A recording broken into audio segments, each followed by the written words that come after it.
Hello everyone! Ready to start your crochet journey? Welcome to the 3 Crochet channel. This tutorial is designed for left-handed beginners. If you're right-handed, don't worry. There's a link in the video description to the right-handed tutorial. In this video, you'll learn how to match the right crochet hook with your yarn, how to hold the crochet hook and yarn, how to make the starting knot, called the slip knot, and how to crochet a chain. So, let's dive in. You'll need crochet yarn and a crochet hook. I recommend using a medium weight, untwisted yarn in a light color for better visibility of your work.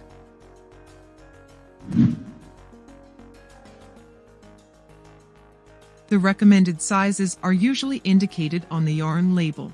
For example, I'm using Alizé Maxi Batik yarn, and the label suggests a crochet hook between 5 and 7 millimeters.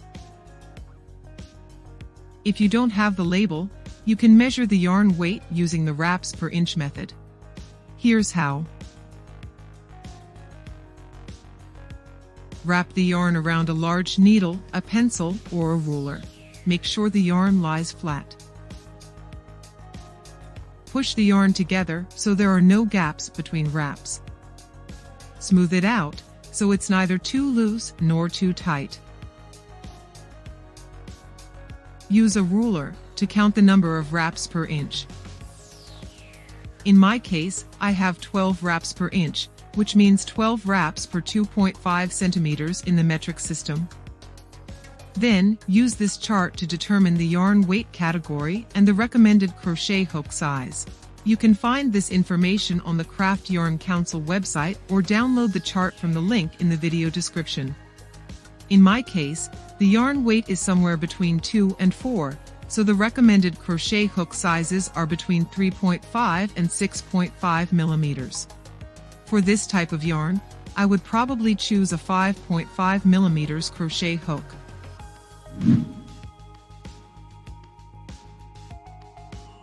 There are 2 main ways to hold the crochet hook, like a knife or like a pencil. Try both techniques to see which one feels most comfortable for you.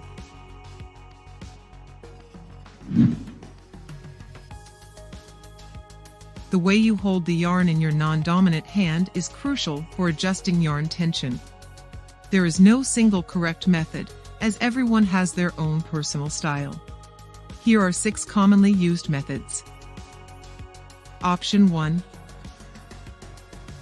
Wrap the yarn around your pinky, from the inside to the outside, then bring it under your ring and middle fingers, before looping it back over your index finger.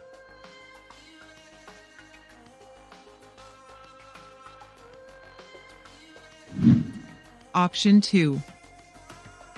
Put the yarn over your pinky, then bring it under your ring and middle fingers, and wrap it around your index finger twice. Option 3. Wrap the yarn around your pinky, from over, under, and back over. Extend it over the ring finger, under the middle, and back over the pointer finger.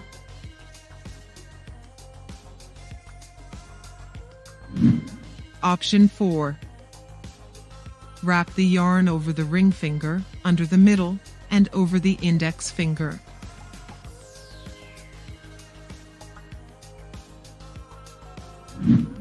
Option 5.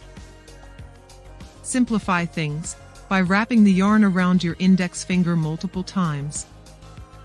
This method allows you to use only your pointer finger to help grab the yarn with your hook. Option 6. For a minimalist approach, place the yarn over your index finger and under the other fingers. This method is ideal for those who prefer a more relaxed tension, allowing the yarn to flow freely through your fingers. I suggest you try all these methods by crocheting a chain to see which one is most comfortable for you. Let me know in the comments below which method worked best for you. How to make a slip knot. I will show you 4 methods to make a slip knot. Pick the one that you find the easiest and let me know in the comments which one you chose. Method 1.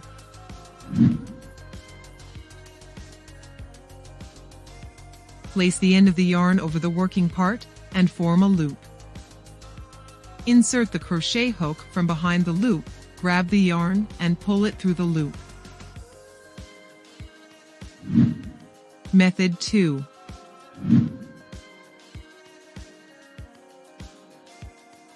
Place the crochet hook behind the yarn and form a loop by twisting the hook, grab the working yarn and pull it through the loop. Method 3. Wrap the end of the yarn around your thumb. Secure the end of the yarn with your fingers. Insert the crochet hook from behind the loop, grab the working yarn and pull it through the loop.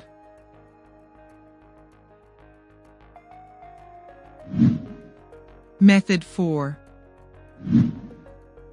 Place the end of the yarn in front of your palm and wrap it twice around your index finger.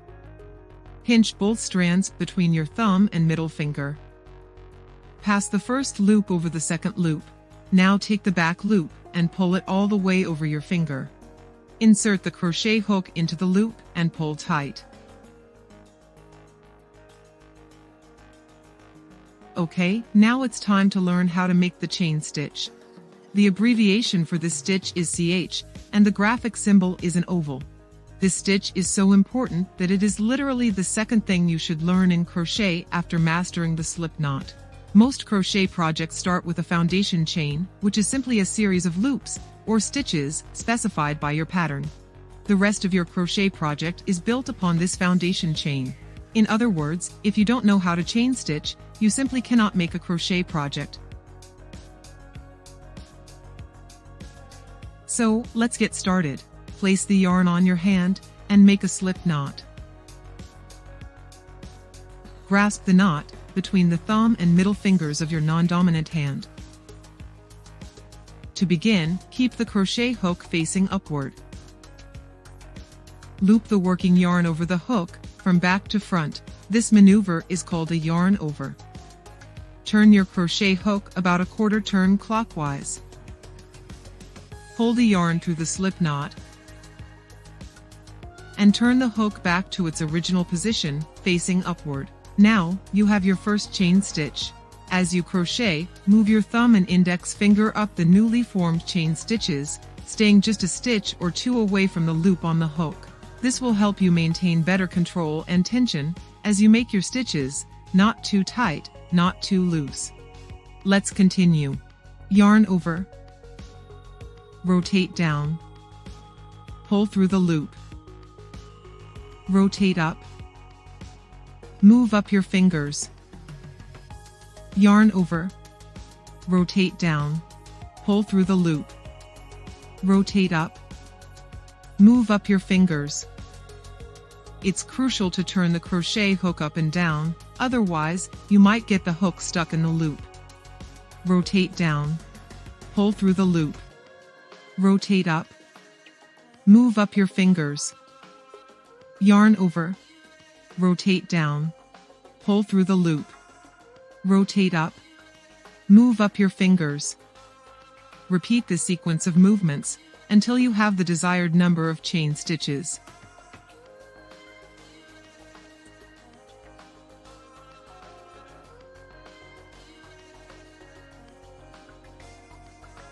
Now, let's count the stitches.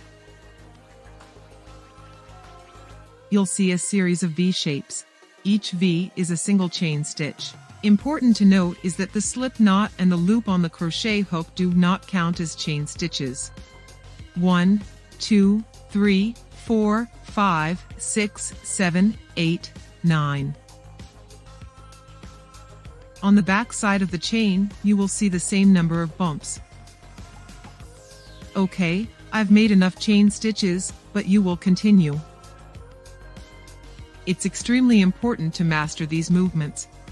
Don't rush, practice slowly at first, until the repetitive movements become almost a reflex, and I promise this will happen quickly.